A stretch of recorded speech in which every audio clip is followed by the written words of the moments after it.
In today's headlines, Prime Minister Jeremy Manella's recent official trips and official engagement abroad is aligned with national priorities.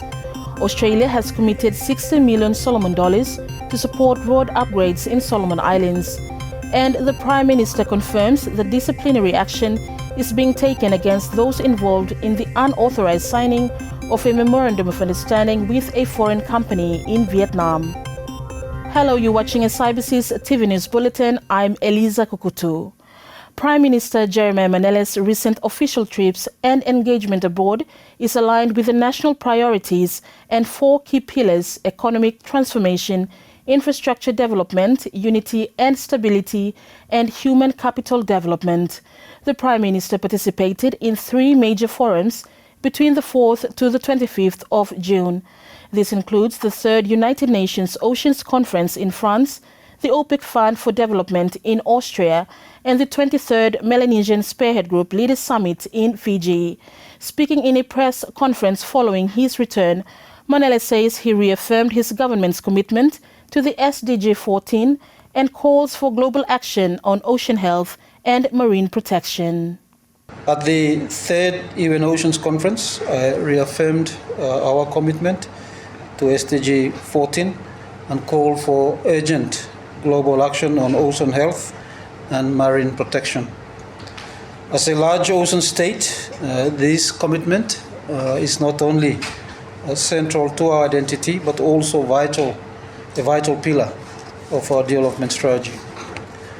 This was the first time Solomon Islands participated at Prime Minister level at the UN Oceans Conference, marking a significant milestone in our international diplomacy and demonstrating our commitment to elevating our voice and leadership on the global stage regarding ocean and climate issues, joining over 60 heads of state and government and more than 15,000 stakeholders.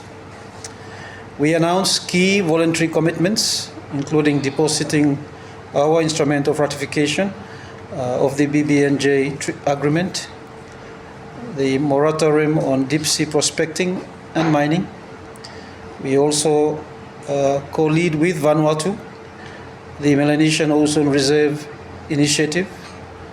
We pledged to support the indigenous marine conservation, including the intentions of Temotu and Makira provinces to declare marine protected areas in their respective provincial waters, and reiterate our commitment to the protection of blue ecosystems, that is coral reefs, seagrass and mangroves. He adds he signed 2 partnership frameworks for development and partnership in Vienna. In Vienna, I delivered a keynote address at the OPEC Fund Development Forum and signed 2 important agreements: a framework agreement establishing OPEC Fund operations in Solomon Islands, and second, a country partnership framework for 2025 to 2027.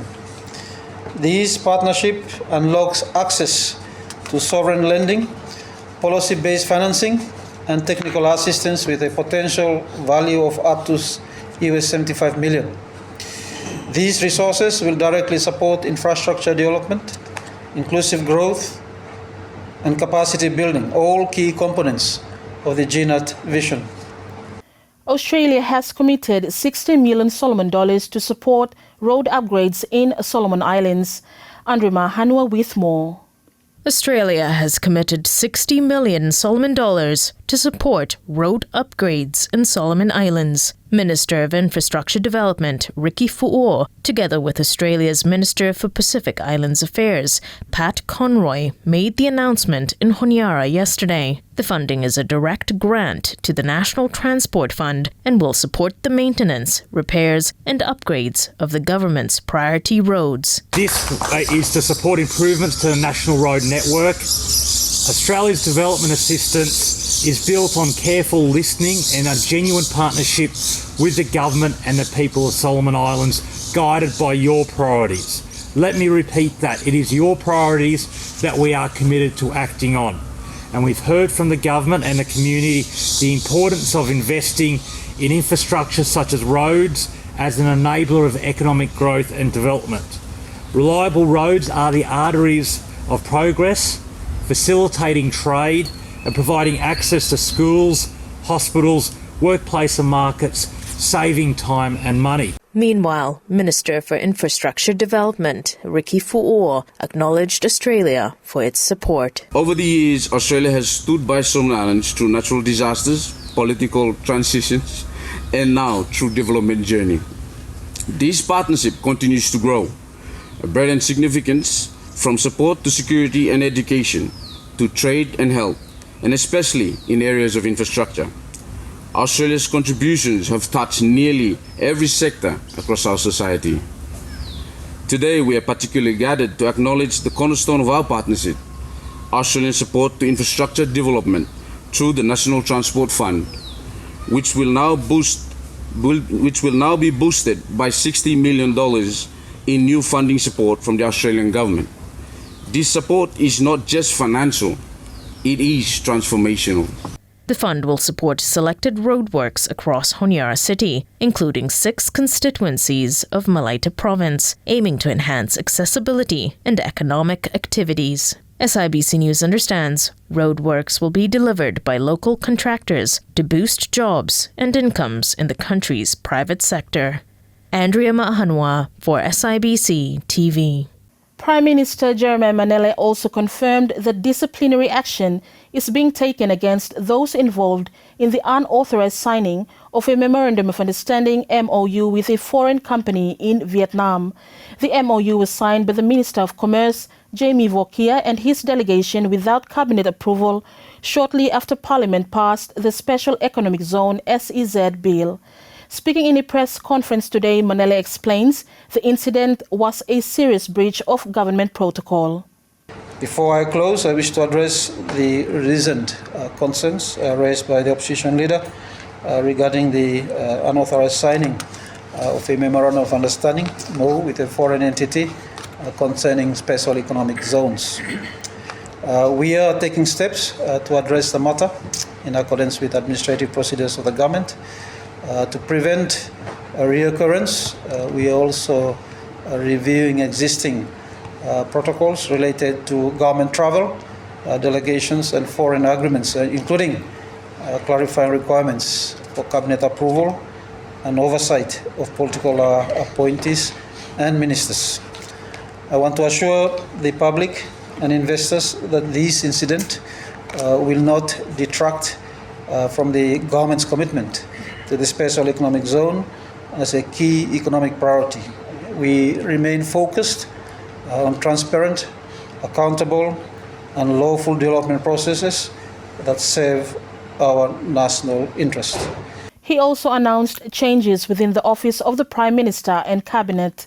This includes the appointment of former Member of Parliament Douglas Ette as the new Chief of Staff. We are looking at disciplinary processes and collective decisions in terms of the involvement of the Minister.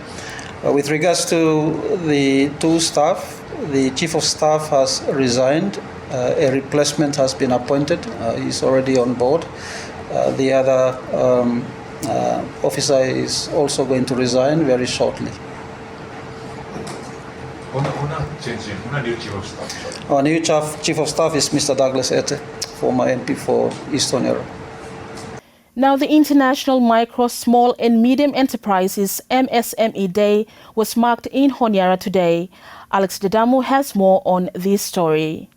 Solomon Islands today for the first time commemorated the International Macro, Small and Medium Enterprises MSME Day in Honiara. Recognizing their role in the country's economy, the Ministry of Commerce, Industry, Labour and Immigration organized the day under the theme Empowering Local Macro, Small and Medium Enterprises for Sustainable Growth and Future. The theme that we are celebrating this morning, theme this year, where we say empowering local MSMEs for sustainable growth and the future. It's all about empowering the people sitting right at the table there, not just as a goal, but it is a necessity for building a sustainable and inclusive Solomon Islands. Permanent Secretary Riley Misipitu explains that the celebrations aim to highlight the invaluable contribution of MSMEs. The celebration aims to highlight the invaluable contributions of micro, small and medium enterprises, in short we call them MSMEs, to our national economy and to foster dialogue, innovation and collaboration among stakeholders in the sector. The micro, small and medium enterprises sector in the Solomon Islands plays a critical role in the economy, contributing significantly to employment and household income. Inaugurated in 2017, the MSME Day is being celebrated annually on 27 June. Alex Dadamu for SIBC TV. Student leaders from across the Pacific gathered in the country for the University of the South Pacific Students Association USPSA Council meeting this week. Alex Dadamu reports. Student leaders from across the Pacific gathered in the country for the University of the South Pacific USP Students Association Council meeting this week. This year marks the 30th sitting of the USP Students Association Council, and the leaders are being reminded of the purpose to lead, to serve, and to uplift others. Solomon Islands Governor General Sir David Tivakapu attended the event as the chief guest. You are the leaders of tomorrow, but your leadership begins today. When you sit at this council table, you represent the hopes of over 30,000 students. You are united not just by your common challenges, but by your common purpose to lead, to serve, and to uplift others. This generation of students faces change at pace never seen before. But in that change lies opportunities. You as student leaders must be at the forefront, embracing innovation, championing inclusion, and pushing for progress that leaves no one behind. Meanwhile, USPSA President and Chair of the USP Student Council, Manessa Navarra, encouraged the leaders to stay true to their responsibility and renew their commitment to lead. This year marks the 30th sitting of the USPSA Council, a significant milestone in the history of student governance within our university and region. Over the years, this council has stood as a forum for dialogue, a platform for progress, and a symbol of Pacific unity. We gather here today not simply to discuss policies and procedures, but to reaffirm our shared commitment to building a future where students are not only heard, but empowered, valued, and equipped to lead. The leaders are from the 14th USP campus across 12 countries in the region, representing more than 30,000 members. Alex Dadamu for SIBC TV.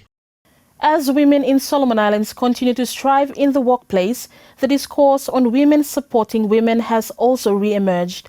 The Solomon Islands Senior Women in Leadership course emphasized this concept, noting its importance to dismantling barriers for women in leadership.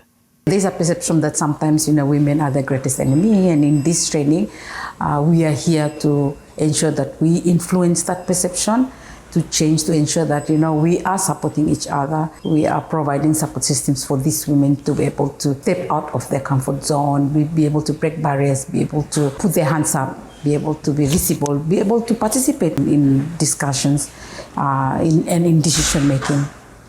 Meanwhile, interim president of the Women in Executive Leadership Solomon Islands, WELSI, Pamela Naisol Alamu, encouraged women to join WELSI as it creates more training and network opportunities. So membership with WELSI is open. It's an open process all throughout the year. It depends on women who are interested. They can get in touch with us through the Institute, because we haven't got an office set up yet for WELSI. So the Institute and the Chamber of Commerce is actively hosting WELSI activities. So there's a fee of $100 per year. It's an annual subscription. We've set it at $100 to make it more affordable, because for WELSI, I think accessibility to this initiative is what we really value. Yes. And that's news. Follow us on SIBConline.com.sb and our SIBC News Facebook page for more of our latest stories. Thanks for watching.